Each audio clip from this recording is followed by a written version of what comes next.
প্রধান রাজনৈতিক দলগুলোর কর্মসূচি এবং বৈষম্য বিরোধী ছাত্রদের দল গঠন নিয়ে চলতি মাসেই রাজনীতির মাঠ বেশ উত্তপ্ত থাকতে পারে। রাজনীতি সংশ্লিষ্ট ব্যক্তিদের মতে নতুন দল গঠন করা হলে রাজনৈতিক অঙ্গনে নতুন মেরুকরণ হবে, আর আওয়ামী লীগের কর্মসূচি ঘিরে বিপক্ষের শক্তিগুলো সক্রিয় হলে রাজপথে উত্তেজনা ছড়াতে পারে। ফলে রাজনৈতিক নানা ঘটনার কারণে ফেব্রুয়ারি মাস খুবই গুরুত্বপূর্ণ।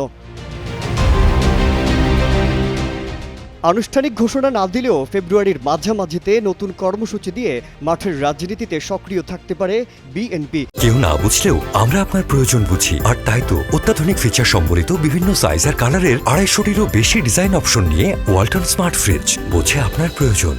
এদিকে 1 ফেব্রুয়ারি থেকে টানা কর্মসূচি নিয়ে মাঠে থাকার ঘোষণা দিয়েছে আওয়ামী লীগ। ঘোষণা না দিলেও আওয়ামী লীগের কর্মসূচি ঠেকাতে মাঠে থাকবে জামায়াত। প্রধান 3 রাজনৈতিক শক্তির সঙ্গে বৈষম্য বিরোধী ছাত্র আন্দোলন ও জাতীয় নাগরিক কমিটির নেতৃত্বে নতুন রাজনৈতিক দল গঠন হওয়ার কথা রয়েছে এ মাসেই। রাজনৈতিক বিশ্লেষকরা মনে করছেন আওয়ামী লীগের নেতাকর্মীদের কর্মসূচি নিয়ে মাঠে নামাটাই বড় চ্যালেঞ্জ, কারণ বিএনপি জামায়াতের পাশাপাশি বৈষম্য বিরোধীরাও রাজপথে তাদের মোকাবিলা করবে। তবে বিএনপি মাঠে নামলে সেটি রাজপথকে উত্তপ্ত করবে তা বলার অপেক্ষা রাখে না। বৈষম্য বিরোধীদের রাজনৈতিক দল গঠন নিয়ে এরই মধ্যে এক ধরনের উত্তেজনা বিরাজ করছে। বিএনপি অবশ্য আওয়ামী লীগের কর্মসূচিকে অতটা গুরুত্ব দিচ্ছে না। নতুন দল গঠনের বিষয়েও তারা তেমন চিন্তিত নয়। তবে এই দল গঠনে সরকারের সংশ্লিষ্টতা আছে এমন ধারণা থেকে আপত্তি জানাচ্ছে দলটি। জামায়াত আনুষ্ঠানিক কোনো কর্মসূচি না দিলেও তারা শুক্রবার জুলাই গণহত্যাকারীদের বিচারের দাবিতে বিক্ষোভ মিছিল করেছে।